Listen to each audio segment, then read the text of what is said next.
বন্ধুরা, আমরা আজকের এই ভিডিওতে যে বিষয়টি নিয়ে আলোচনা করব তা হচ্ছে কীভাবে আপনি আপনার ব্লগস্পট ওয়েবসাইটে আপনি কাস্টম ডোমাইন অ্যাড করবেন। তো কাস্টম ডোমাইন বলতে এটা হচ্ছে আমার একটা ব্লগস্পট ওয়েবসাইট। আমি একটু ওপেন করি। এটা হচ্ছে একটা ব্লগ ডোমাইন, electronicstoybox.blogspot.com। এখানে মূলত আমি একটা ডোমাইন যুক্ত করব। ডোমাইনটা এরকম হতে পারে যে saddam.com, এরকম ধরনের .com ডোমাইন আপনি কীভাবে ব্লগস্পটে যুক্ত করবেন। কারণ এই যে ডোমাইনটা আছে, ডোমাইনটা র্যাঙ্কিংয়ের জন্য ভালো কাজ করে না, যে কারণে যদি আপনি গুগল অ্যাডসেন্স ব্যবহার করেন তাহলে আপনার ইনকামের পরিমাণ কমে যায়। এই জন্য মূলত আপনি এখানে কাস্টম ডোমাইন ইউজ করতে পারেন। এছাড়াও প্রফেশনালের জন্য আপনি কাস্টম ডোমাইন ইউজ করতে পারেন।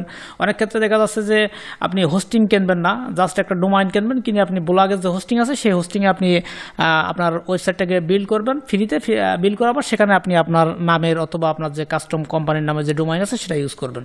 তো আমি মূলত এই ব্লগে একটা ডোমাইন যুক্ত করে দেখাবো। তো ডোমাইন হচ্ছে আমি নেমসিপি থেকে এখান থেকে নিয়েছি ডোমাইনটা।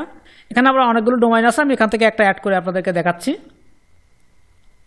এখান থেকে আমি ThreeGbd এই ডোমাইনটা আমি মূলত যুক্ত করব এই ব্লগে। তো যুক্ত করার জন্য আপনি জাস্ট এখানে ম্যানেজ আইকনে ক্লিক করবেন ফার্স্টে। এটা সেমই হয়, আপনার অন্য কোনো কোম্পানির ডোমাইন আপনি কিনতে পারেন। আমি নেমসিপ দিয়ে দেখাচ্ছি, আপনার প্রসেসটা সেমই, একটু খুঁজে নিতে হবে কোথায় আছে সেম অপশনগুলো। তো এখানে আসার পর আপনি জাস্ট এটা হচ্ছে এটা নেমসিপ ওয়েব হোস্টিং ডিএনএস, এই সিস্টেমটা আপনার টিক দেওয়া থাকতে পারে। আপনি এখান থেকে যদি থাকে তাহলে এটা নেমসিপ বেসিক ডিএনএস এটা দেবেন, তাহলে কিন্তু আমি যে অপশন দেখাচ্ছি আপনি খুঁজে পাবেন না। দেন এটা দেওয়ার পর আপনি জাস্ট টিক দেবেন, এটা এরকম থাকবে।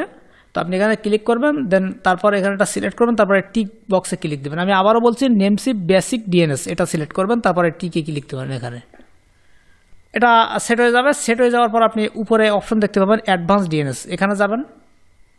এখানে যাওয়ার পর আপনি একটু স্ক্রল করলে এখানে কিছু রেকর্ড যুক্ত করা আছে। ফার্স্টে রেকর্ডগুলো আপনি সব ডিলিট করে দিবেন। এখানে আপনার একটা বা দুইটা থাকতে পারে। এখানে আমি অন্য কোনো একটা জায়গায় টিউটোরিয়াল পারপাসে এটা যুক্ত করেছিলাম, মেবি আমাজন ভিপিএসে যুক্ত করেছিলাম, তাই হচ্ছে আমাজনের রেকর্ডগুলো এখানে রয়েছে।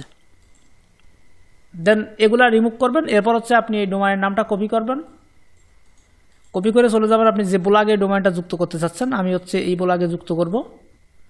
ব্লগে যাবেন, ব্লগে যাওয়ার পর আপনি যে ব্লগে যুক্ত করবেন সেই ব্লগের সেটিংসে যাবেন। সেটিংসে যাওয়ার পর আপনি এখান থেকে খুঁজে বের করবেন হচ্ছে কাস্টম ডোমাইন। দেন এখানে যাওয়ার পর আপনি কাস্টমে ক্লিক করবেন, তারপর এখানে ডোমাইনটা দেবেন। এই ডোমাইনটা দিয়ে আপনি ডাইরেক্ট এভাবে দিলে আপনার কাজ হবে না। আপনাকে এখানে এই ডোমাইনের প্রথমে www দিতে হবে 3টি, 1 2 3, তারপর ডট। দেন এরপর আপনি সেভে ক্লিক করবেন। সেভে ক্লিক করলে এখানে আপনার কিভাবে যুক্ত করতে হবে, ডিএনএসগুলো কী কী যুক্ত করতে হবে সেগুলো এখানে তারা দেখিয়ে দিয়েছে।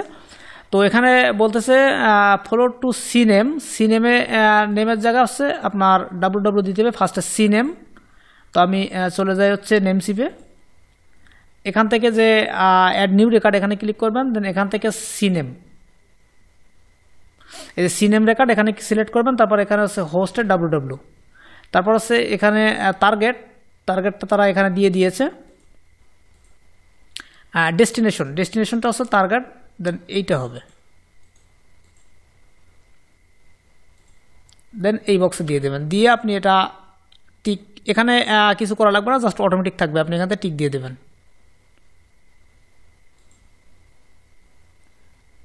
এটা টিক দেওয়ার পরে আপনার এটা সেভ হয়ে যাবে। দেন আপনাকে আবার আরেকটা যুক্ত করতে হবে। এটা হচ্ছে 1 নম্বর গেল। পরেরটা হচ্ছে সিনেম, এটাও সিনেমের ভিতরে যুক্ত করতে হবে এই অংশটুকু, এখান থেকে এই অংশটুকু। দেন সেম সিনেম অ্যাড সিনেম রেকর্ড এখানে দিয়ে দেবেন। পরের ডেস্টিনেশনের অংশ হচ্ছে এখান থেকে শুরু হচ্ছে এই পর্যন্ত। দেন এখানে দিয়ে দেবেন। দেন এটা টিকে ক্লিক করবেন, চেকবক্সে ক্লিক দিলে এটাও সেট হয়ে যাবে। দেন পরের স্টেপ, এখানে তারা বলছে সে এই ইউআরএলে কিছু আইপি আছে, যে ব্লগের আইপি, যেগুলো আপনার ওখানে যুক্ত করতে হবে এই রেকর্ডে। তো এই ইউআরএলটা কপি করবেন। দেন এরপর আপনি এখানে এটা সার্চ দেবেন ব্রাউজারে, এটা আলাদা টাইপের সার্চ দিলাম। দেওয়ার পর এখানে একটু স্ক্রল করলে এখানে আপনি কয়েকটা আইপি পাবেন। আপনি সবগুলো আইপি আপনি যুক্ত করবেন। এখানে বলে দিয়েছে add for a record, just a রেকর্ডে যুক্ত করতে হবে এইগুলো। প্রথমে একটা কপি করলাম। এখানে এই আইপিগুলো সেম, জাস্ট একটা সংখ্যা এখানে মিসিং আছে, যেমন 32, পরেরটা 34, তারপরটা 36, তারপর 38। তো আমি একটা কপি করতেছি, বাকিগুলো আর কপি করা লাগবে না, 2 2 করে বাড়বে। দেন আমি হচ্ছে এখানে গেলাম, তারপর এ রেকর্ডে যুক্ত করতে বলছে, এখানে এ রেকর্ড আছে, এই যে এ রেকর্ড, এখানে আপনাকে একটা অ্যাট দিতে হবে, দেন এটা দিয়ে দেবেন, দিয়ে আপনি টিক বক্সে ক্লিক করবেন। 2 নম্বরটা সেম এ রেকর্ড,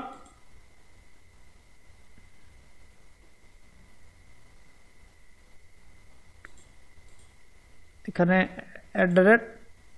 @IP, তাহলে প্রথমটা ছিল 32, পরেরটা হবে হচ্ছে 34, তারপরটা হচ্ছে 36, আরেকটা আছে 38, তাহলে হচ্ছে 32, সরি একটু মিসিং হয়ে গেছে, তারপর সমস্যা নেই, এটা আগে পরে হয়ে গেছে, তারপরে কোনো সমস্যা নেই, যে এটা হচ্ছে হওয়ার কথা 34, তো আমি এটা 34 করে দিচ্ছি, আর এইটা হবে হচ্ছে 36।